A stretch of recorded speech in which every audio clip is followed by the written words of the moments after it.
Uh, Thank you, sir. Good evening, ladies and gentlemen. Security scenario in Northeast India, responses thereof, is the topic that has been given to me. First, you see the place I come from, the northeast of India.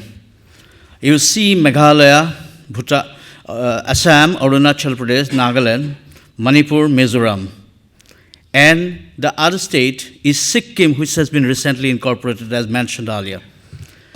So the geostrategic importance of this particular region of India will be comprehensible to you by the very fact that as many 250 social groups are there, and they speak about 175 different kinds of languages. So you can imagine the kind of diversity that we can boast of. If you go back, you have a look at it, and 2% the area is only connected with the mainland India, while quite an area is along the international border. To be precise, it's more than 4,500 kilometers, which we share with Bangladesh, Nepal, Bhutan, China, and Myanmar. The whole region is connected with the rest of the country by a mere 22 kilometer which land corridor, which is also called a chicken neck. Militarization in the Northeast has been a way of life. And you talk in terms of the NSCN, the Naga upsurge that had taken place around the independence of India itself. The Nagas had taken a recourse to Gandhi's, having assured them that the Nagas would have their own way of life, which was later alleged to have been denied. And the Naga ever since have been taking arms against the Indian nations.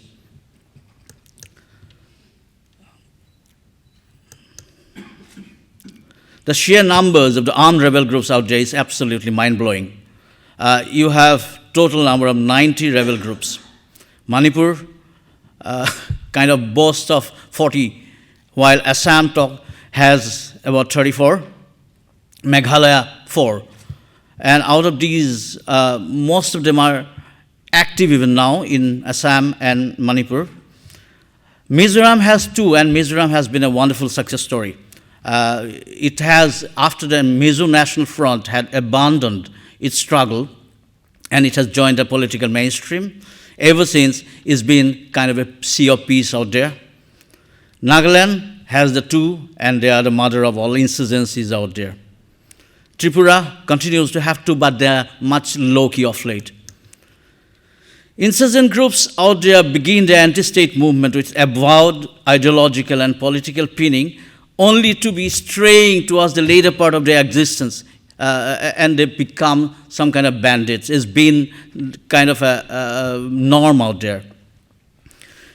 In a battle, the non-state actor makes it a war of attrition, where the civilians living in the conflict zone are frequently used as pawns and asylum givers at gunpoint by the non-state actors. And as informants, the state is also no less, actually. Whatever the reasons are, the state also lands up doing things, perhaps, which it later regrets. Many contemporary struggles are also characterized by inter-ethnic group conflict. And small arms proliferation has been the order of the day out there. So if you go for a typological analysis of conflict in Northeast India, first you see a secessionist tendency, which is advocated by the groups like United Liberation Front of Assam, and of course, National Democratic Front of Bodoland. NSCN-IM and NSCN-K, as they call it, have been the champions of this particular trend. The second trend is that of autonomist in character. Whole lot of tribal groups in different places. They, for example, in Assam as well as in the other parts, they would suddenly come up, they would rediscover their greatness, and they would say that this land is ours, and they would stick to it with easy availability of weapons, and perhaps extortion's been the order of the day for quite some time there, and they take on the might of the state for a prolonged period, and some of them have got autonomy to quite an extent. Struggle for domination of one group over the other is yet another typology. The Boros versus the mainland Assamese, the Nagas, these are tribes. The Nagas versus the Kukis, and the Nagas again versus the Meiteis in Manipur. All these have resulted in untold miseries of millions of people out there. There is yet another type of intratribal classes which also lead to violence in the region. The Nagas, for example, are not fighting only against the Indian nation, they are also fighting with the Nagas. The Naga tribe itself is so huge in terms of its diversities, and one particular group won't tolerate the other group. As a result, they have got divided into many groups over a period of history, and in order to dominate over one group, they have indulged in wanton killings.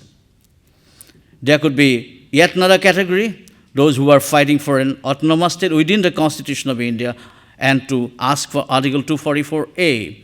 We have had a very recent solid successes in two different hill districts of Assam called Karbi Anglong and North Kachar Hills, wherein pretty vitriolic attacks by a couple of groups out there had resulted in quite an amount of mayhem, but of late, sustained peace processes undertaken by Assam police in collaboration and direct superintendence of Indian state, it has resulted in their abrogation of the claims, and they have come and joined the peace process, and they have also joined the political process.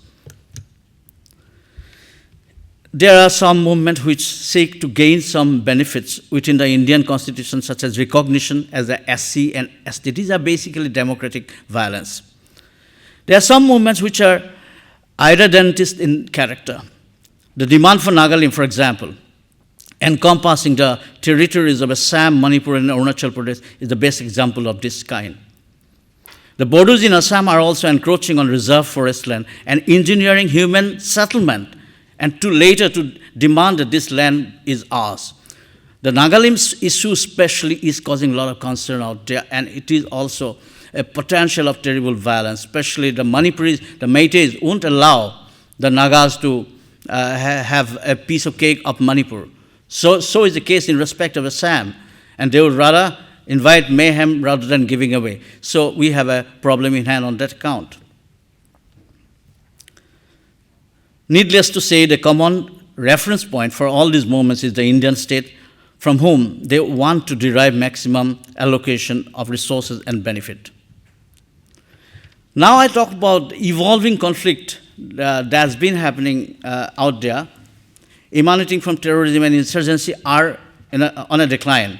Good to hear Mr. Mehra's point of view that it's been happening not only in Northeast India, it's been happening all over. But then it's being increasingly influenced by a different set of emerging conflict with potential for violence. You talk about the ethnic and identity upsurge movements, the Boros especially.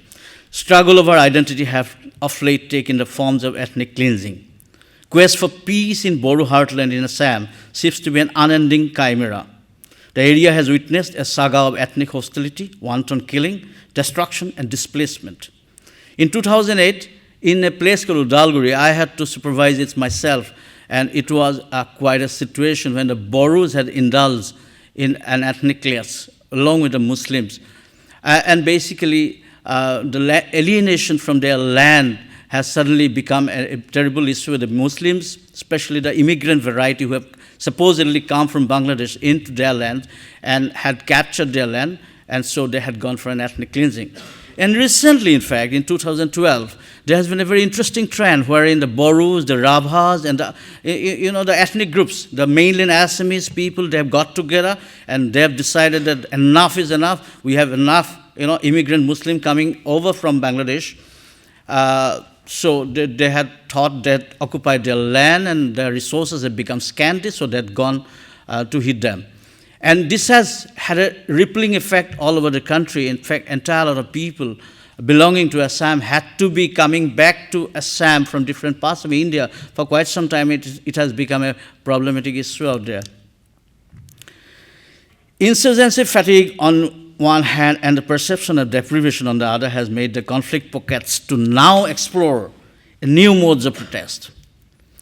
And now we have this Maoist scenario, the Maoist syndrome, which Surinder Pandey has just talked about, having come in its own way into Assam. You imagine a scenario in Assam where there has been the armed movements been on for quite some time now, and suddenly the ideological indoctrination of entire lot of people, because we have districts of Kokrajhar, which is pretty close to Jharkhand, Chhattisgarh, where the Maoists are really coming up in big way, and they interact with the people this part of the land, and they obviously get influence. And ULFA had an intrinsic differences with the Maoists, because the ULFA or the PLA kind, the PLA, the self-proclaimed Maoists of Manipur, they are a little insurgent variety. They are not oriented towards mass-based struggles. But then, and they would say the Maoists, the mainland Maoists would be advocating in favor of protecting the proletariats. They would say the Bihari workers, the workers from the mainland India, you are not going to target. But these people are kind of torn between two walls of working for the people in general together with a left-oriented ideology, but then they have a secessionist kind of an attitude towards their stand on India. So they would rather develop their own kinds of brand of Maoism. So now this has been helping the security forces, because they are a little confused lot, but then in terms of capability of armed aggression, they are definitely second to none. Now the communal challenges is yet not a problem that Assam has been facing quite some time now. The dichotomy between the local and the immigrant Muslim has become more polarized. There's a tactical alliance between the Boros and the non-Boros, as I had mentioned earlier. Now what is happening, very interestingly, Assam has been absolutely a secularist, place of secular kind of a mindset. People out there in Assam has been living for ages with their Muslim brethren. And there hasn't been much of a problem. But when the immigrants issue has come up, and because of the politics, what is happening of late is some kind of a coming together on the religious line of the people. So this is causing further hiatus of communities, and this has a tremendous potential of conflict. Now we have this drive for updating of national register that is going on. It's a tremendously contentious issue, and more pronounced assertions is getting to be seen in Assam by the Muslim political parties. And this has definitely polarization effects. In terms of responses, Assam police and the society in Assam has been responding, I think, in a manner that it has been containing the scenario to quite an extent. If you see the graphics, in 2010 to 11, it has really come down, the cases of armed violence. The number of incidents from 2006 to 2011 has also come down. The gun battle is in the blue, dark blue. The greens are attacks on civilians and police. The numbers have really come down, and it has come to a knot. It's really heartening. In the year 2012 to 2013, the civilian killing has practically come to a knot. And we had quite a number of explosions, ladies and gentlemen, if you could have a look. And it was quite a torrid situation during the years of 2007, 8, 9. These are the kind of developments we've been having. Bosdrung is pretty famous. The Operation All Clear was conducted by Bhutanese army with a great deal of help from others. And 2004, the Cox's Bazar Arms Hall, it was from the Hong Kong port, a shipload of arms had gone over to Cox's Bazar, and now the Bangladeshi minister is in jail right now. And these were entirely going towards the Northeast militants. And nexus of Myanmar army, the UNLF, was proved sometimes back. UNLF is another dreaded organization with a lot of firearms, firepower.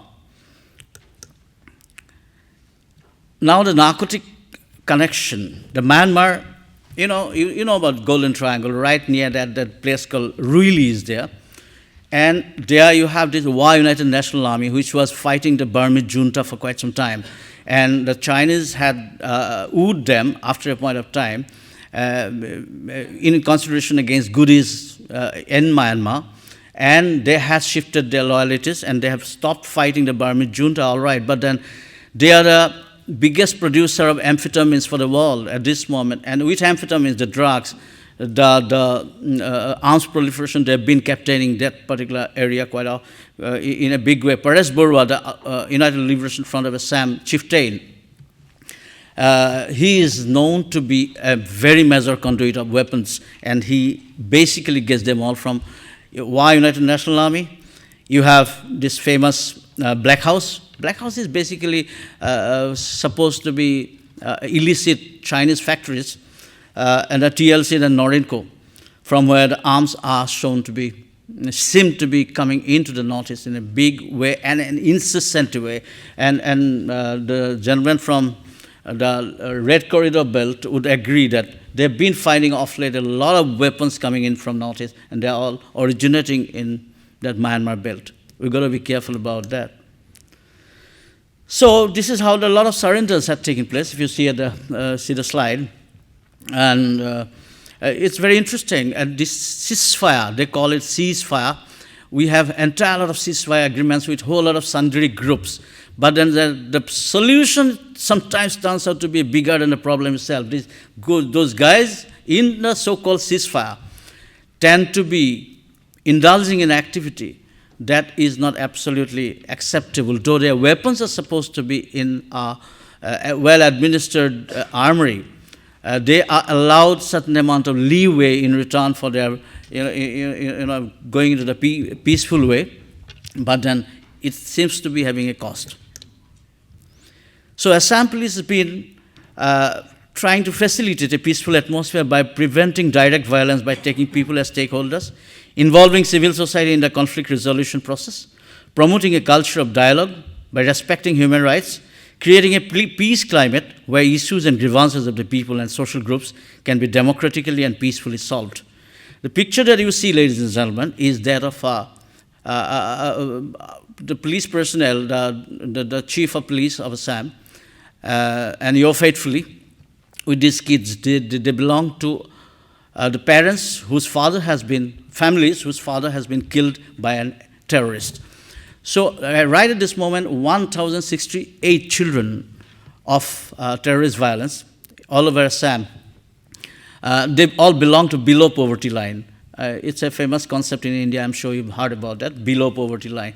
The poor people who do not earn a particular amount are classified under that category.